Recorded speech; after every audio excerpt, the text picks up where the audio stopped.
يا أهلا أحبابنا ومتابعينا على القناة ومن هم غير متابعينا، مرحب جميعا. احنا النهاردة في حادث خطير جدا على موتوسيكل. الموتوسيكل ده تنى المساعدين وعمل المساعد زي تعبان السمك زي ما انتوا شايفين.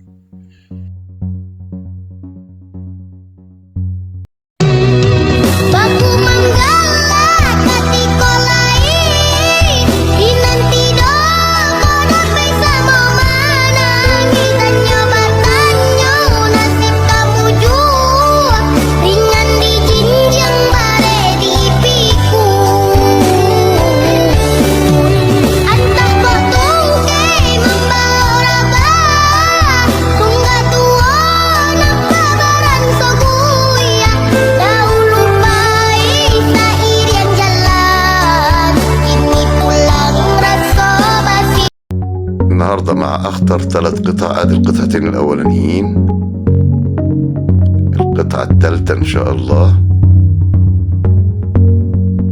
دول القطعتين الأخطر على المكبس، الأصغر والأخطر بالصناعة المصرية، التصميم المصري. ودي القطعة الثالثة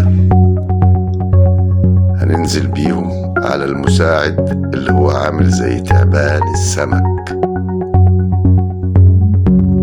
بعد حادثة خطيرة كان ممكن تؤدي بحياة صاحب الموتوسيكل. شايفين ده مكبس ملوش حل بصراحة. يعني أنا شايف إن دي فكرة عبقرية مني ومن المصمم، وكانت نتائجها فعالة جدا جدا. أنا ما بفخرش بنفسي، بس بالنتيجة وبالتجربة والبينة. ده مساعد الموتوسيكل اللي بيعتبر تحت منها زي البسكويت، طري جدا مع السرعة وإنك أنت تملك الشيء.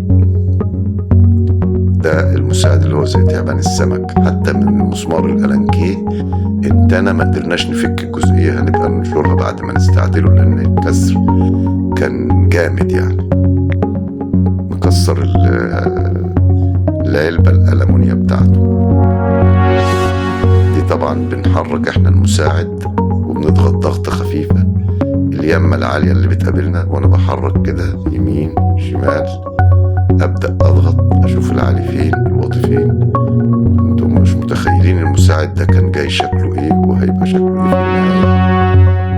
واتمنى ان الفكرة الموضحة من خلال المكبس دي تقدر تفيد الناس وتفيد المتابعين. ده المساعد التاني، شايفين قوة الضربة كانت عاملة ايه في المساعد، موصلها للمستوى. مع ان المساعد ده للعلم هو اقوى جزء في المكنة واقوى جزء في الصناعة. يعني المكبس ده بيوصل ضغطه معايا لحد 60 طن بالروافع اللي انا عاملها. طبعا انا مش موضح الروافع لهدف الحاجة دي، معلومة برضو يعني نحتفظ بها لنفسنا علشان اي تمام كده. شايف المساعد بينزل معاها كما لو كان قطعة طرية جدا.